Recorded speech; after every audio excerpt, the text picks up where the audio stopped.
আসসালামু আলাইকুম ভিউয়ার, আশা করি সবাই ভালো আছেন। দেশ ও প্রবাস থেকে যারা ভিডিওটি দেখছেন তাদেরকে জানাই শুভেচ্ছা ও স্বাগতম। ঢাকা রংপুর 4 লেন মহাসড়ক প্রকল্পের আওতায় আজকে আমি আপনাদেরকে কাজের আপডেট জানাবো সিরাজগঞ্জের 16 মাইল বক্স আন্ডারপাসের। বক্স আন্ডারপাস বিগত 4 বছর ধরে সিরাজগঞ্জের 16 মাইলে এই আন্ডারপাসটির কাজ করা হচ্ছে। নানান বাধা প্রতিবন্ধকতা কাটিয়ে অবশেষে আন্ডারপাসটি আশার আলো দেখতে শুরু করেছে। ইতিমধ্যে প্রায় 90% মতো কাজ শেষ করা হয়েছে। বর্তমানে আন্ডারপাসটির ফিনিশিংয়ের কাজগুলো অনেকটাই বাকি রয়ে গিয়েছে। আন্ডারপাসের সামনের অংশে আমরা দেখতে পাচ্ছি যে মহাসড়কটিকে অনেকটাই প্রশস্ত করা হচ্ছে, তবে মহাসড়কের এই অংশে সার্ভিস লেনের কাজগুলো এখনও করা হয়নি। খুব সম্ভবত এই কাজগুলো তারা করবে। আপনারা দেখতে পাচ্ছেন যে আন্ডারপাসটির উপরের অংশের কাজ প্রায় শেষ। এই অংশে আমরা দেখতে পাচ্ছি যে বিভিন্ন রোলার এবং যন্ত্রাংশ মেশিনগুলো এখানে এনে রাখা হয়েছে।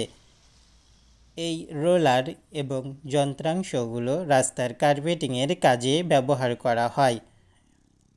এপাশটি সম্পূর্ণ আন্ডারপাস দেখতে পারবেন যে প্রায় হয়ে গিয়েছে।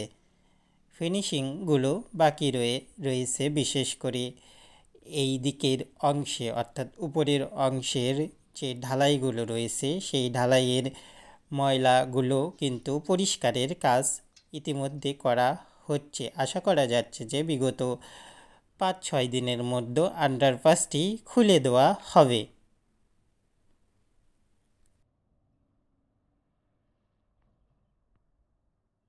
ষোলো মাইলে প্রথম দিকে আন্ডারপাস নির্মাণের কোনো পরিকল্পনাই ছিল না, তবে পরবর্তী বাজেটে এই আন্ডারপাসটি করার জন্য অনেকটাই তোড়জোড় শুরু করে দেয়। তারই ধারাবাহিকতায় আমরা দেখতে পাচ্ছি যে বিগত 4 বছর ধরে আন্ডারপাসটি অবহেলায় পড়ে থাকলেও বর্তমানে সম্পূর্ণ রূপে আন্ডারপাসটির দৃশ্যমানতা হয়েছে। এই আন্ডারপাসটি মূলত ছোট্ট আন্ডারপাস, অর্থাৎ ঢাকা রংপুরের আন্ডারপাসের যতগুলো আন্ডারপাস রয়েছে সেই তুলনায় আন্ডারপাসটি প্রায় অনেকটাই ছোট। প্রায় 250 মিটার র্যাম সহ আন্ডারপাসটির মূল দৈর্ঘ্য। দেখতে পাচ্ছেন যে আন্ডারপাসের উপরের অংশের যে রাবিশগুলো রয়েছে সেই রাবিশগুলো সরে ফেলা হচ্ছে।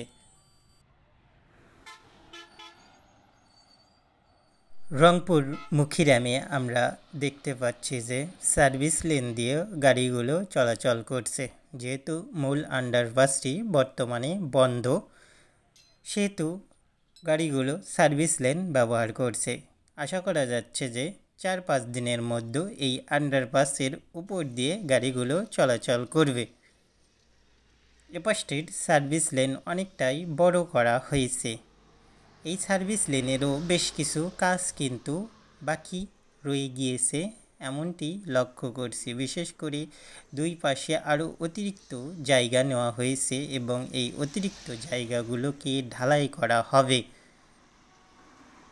তো বন্ধুরা, ভিডিওটি আমি এখানেই শেষ করব। আশা করি এই ভিডিওটি আপনাদের ভালো লাগবে। আপনাদের কোনো প্রশ্ন থাকলে কমেন্টে জানাবেন, আমি উত্তর দেব। তো চ্যানেলটি সাবস্ক্রাইব করে আমার পাশেই থাকবেন। ধন্যবাদ সবাইকে।